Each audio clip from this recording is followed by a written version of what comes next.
Nel nome del Padre, Figliolo, Spirito Santo. Amen. Such a separation.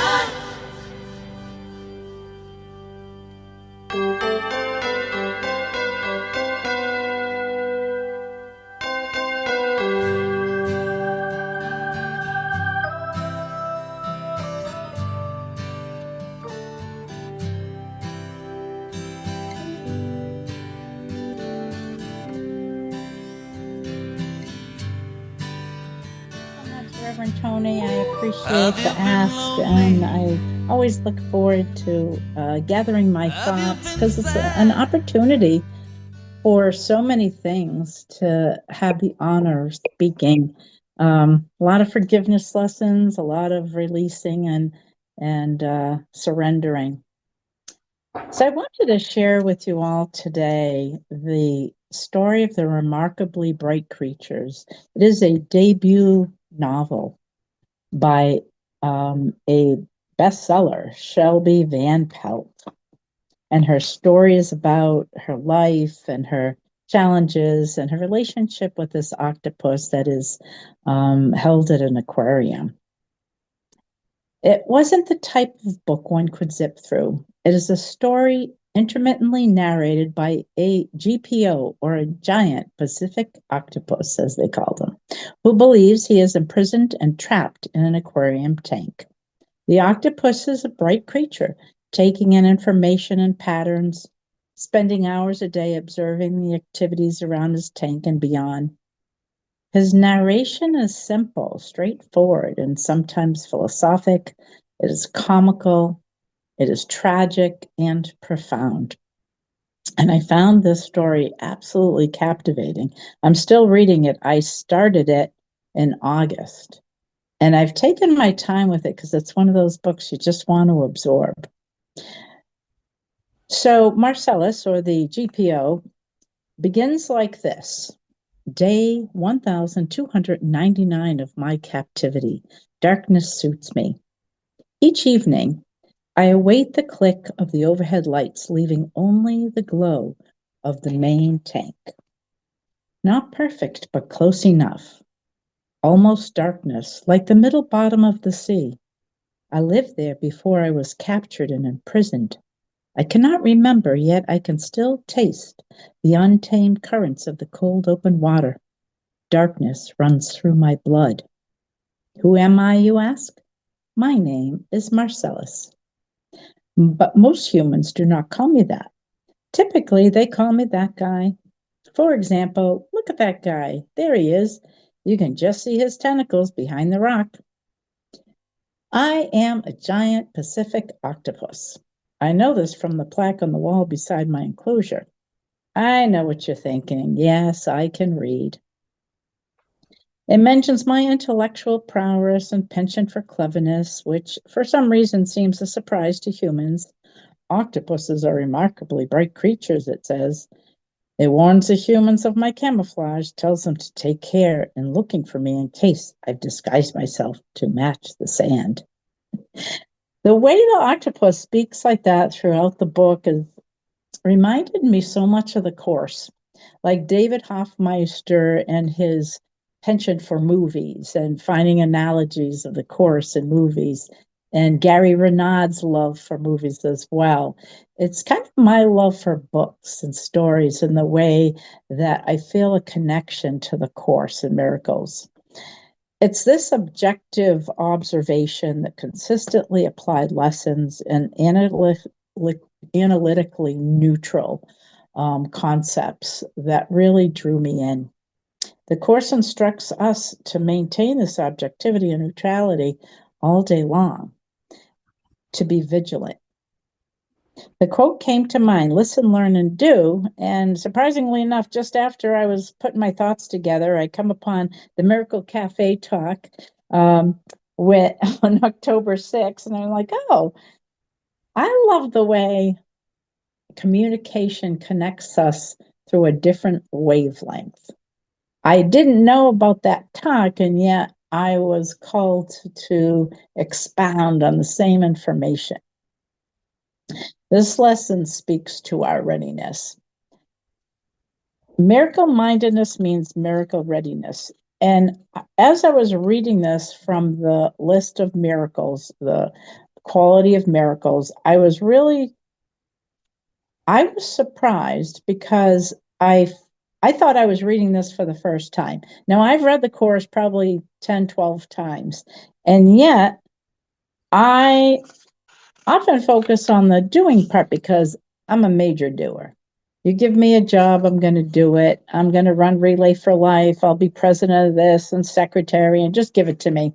Just get out of my way and let me do it. And so when I read this, seemingly for the first time, the essentials really are about the readiness and the willingness, and that's in my control. And I was thinking the opposite. I didn't know that the readiness and the willingness are the doing that I can do, and only the last one is involuntary.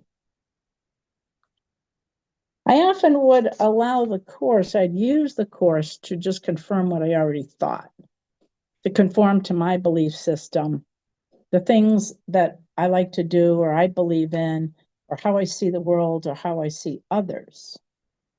But Jesus tells us, hold the phone, hold it right there. Readiness means that you should always keep your perceptions straight.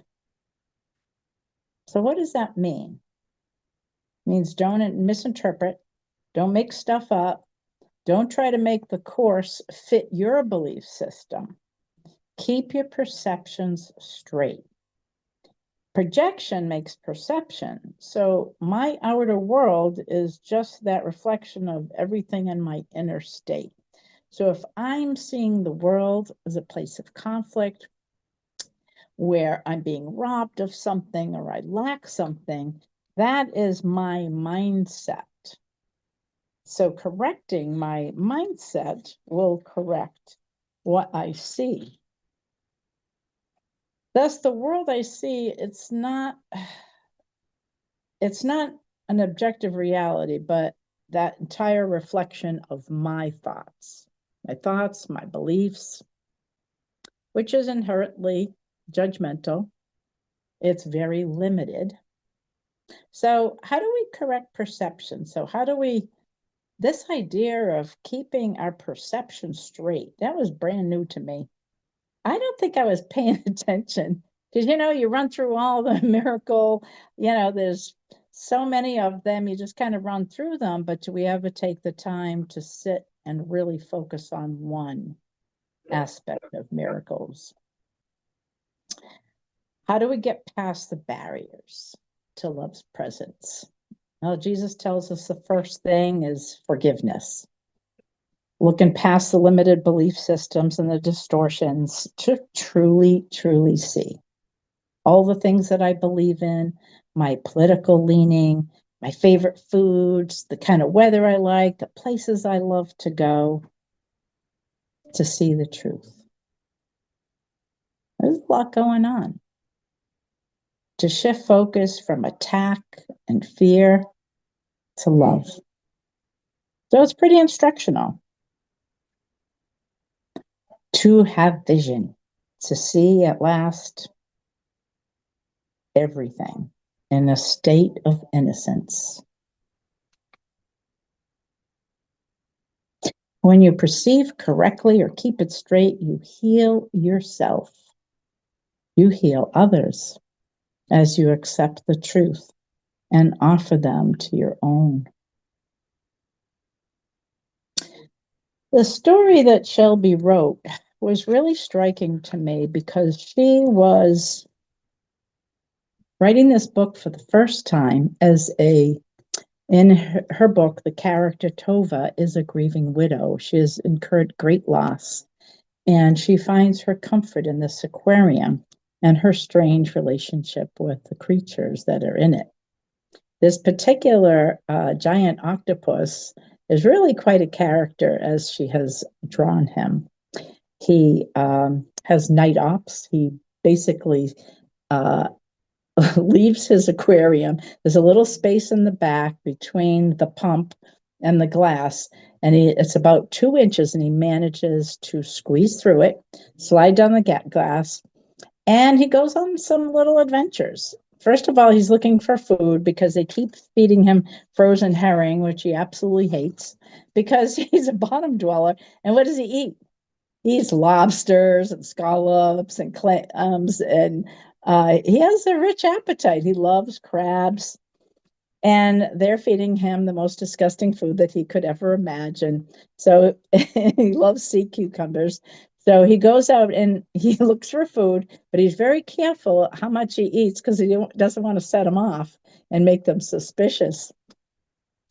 One night he gets caught up in the wires, and Tova happens to come in, and she shockingly finds him there, and he reaches out and kind of grabs her arm, leaving a mark and trying to call for help. And she rescues him and kind of untangles him from the wires, and he slithers away, kind of half dead because now he's been out of the tank too long, and gets back in there. His color gets better. But in that moment where they connect, an interesting relationship develops. And she begins to work through some of her grief, her loss that she's incurred. And his observations struck me. He reads fingerprints. He knows who they belong to from his enclosure. He collects found things along the way, and he hides them in his little den. And one of those things happens to be a key that he found while he's out gallivanting around. And he realizes the key is familiar. He can feel the edges of it, and he knows that key. He found it deep in the ocean at another time with a shoe and a shirt and parts of a child's outfit. And when he sees the key for the second time, he recognizes it, and he takes it, puts it in his little den. Well, as their relationship grows, she finds herself, she opened the tank and just kind of stood there. And he wanted to give her the key because he knew it belonged to her, and it was part of a bigger story and part of her grief, which was very, very cool. Let me see if I can.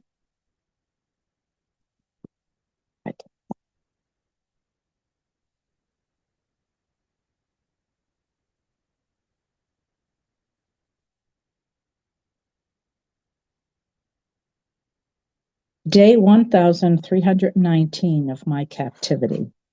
I found it on the floor near the place where she stores her things while she cleans. I should not have taken it, but I could not resist. There was something familiar about it.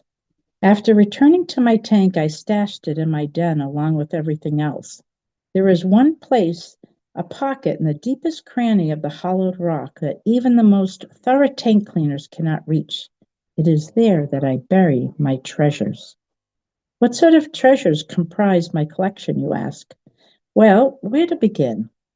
3 glass marbles, 2 plastic superheroes, 1 emerald solitaire ring, 4 credit cards, and a driver's license, 1 jeweled barrette, 1 human tooth.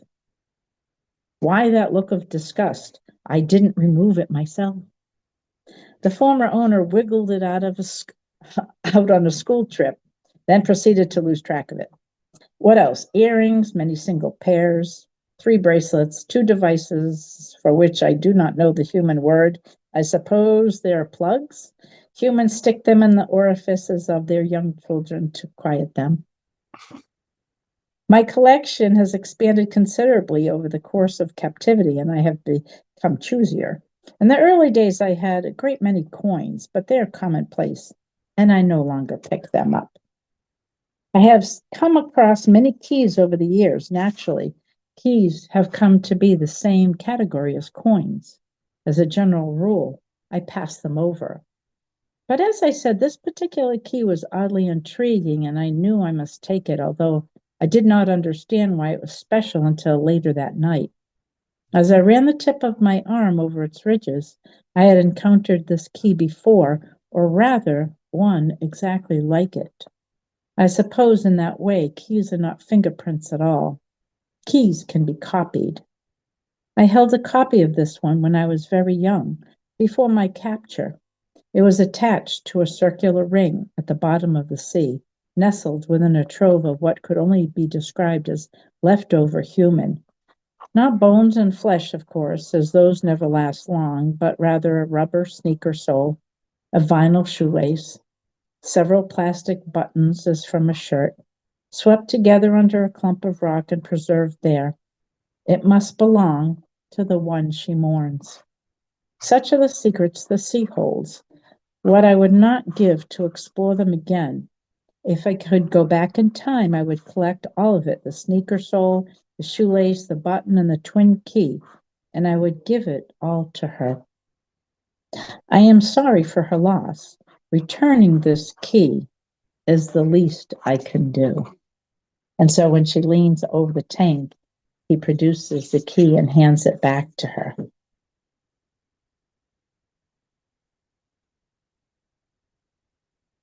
Getting back to our reading number 47 today, and this idea of perception.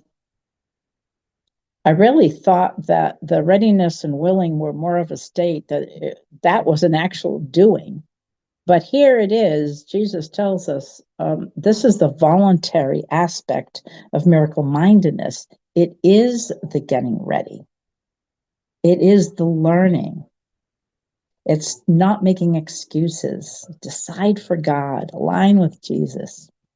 Stay vigilant. Join with your holy brothers and your sisters. Lean in and listen. Observe like Marcellus did in his tank. Watch everything, but do it in a way that's slightly detached. So that was the surprise to me, was the actual doing was to ready ourselves in a state whereby our perception is set straight. So that I will be always ready, always willing and able to proceed, to prepare myself. The actual doing, now this blew my mind, is involuntary. What? The actual doing is involuntary. It's the application of miracles which must be Christ controlled. So it's in the readiness, it's in the releasing, it's in the surrendering, it's in the willingness and the being prepared. It's like a prepping course. Our whole life is a preparation. And our actual doing is involuntary. It's not a to-do list. There's no boxes to check off. But Jesus will provide us the opportunities. It's up to us to be ready and to listen, and listen in a way that is objective and open-minded. To really listen, what does that mean? To lean in. I would say for me, it's to shut my mouth. Especially in conversations, I tend to interrupt people. I get something on my mind, I have to say it. The other day, someone told me to get the out of their face. I hate when you interrupt me. I'm like, I just did it. I did it again. So I'm learning. Every day is a lesson. It's a lesson in understanding and listening, truly listening, not just with our ears, but with our heart and with our soul.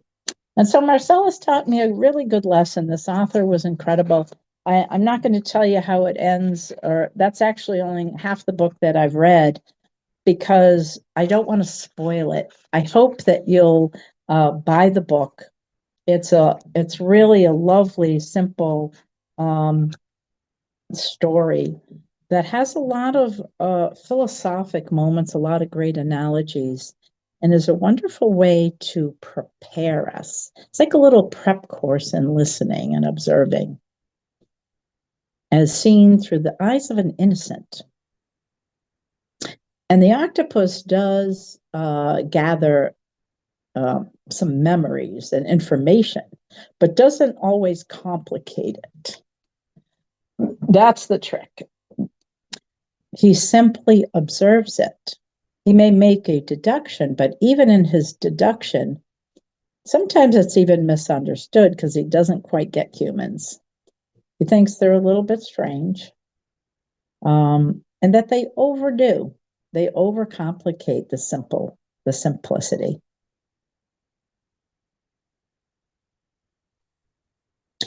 Miracle-mindedness means miracle readiness.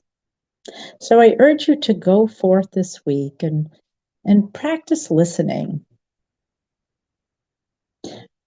For it is often those things that we're called to teach that we're really called to do, to learn.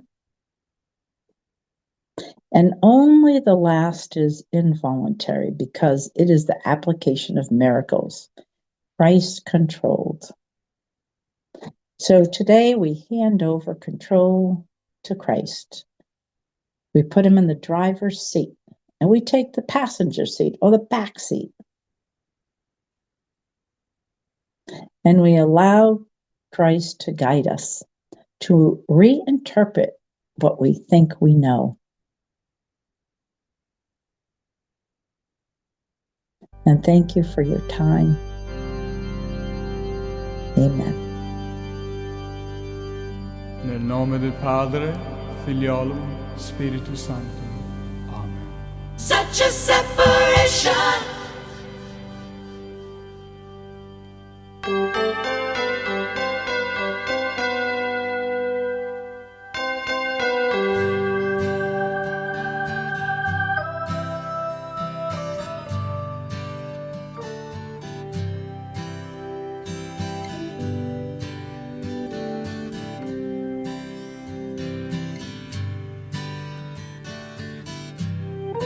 Have you been lonely? Have you been sad?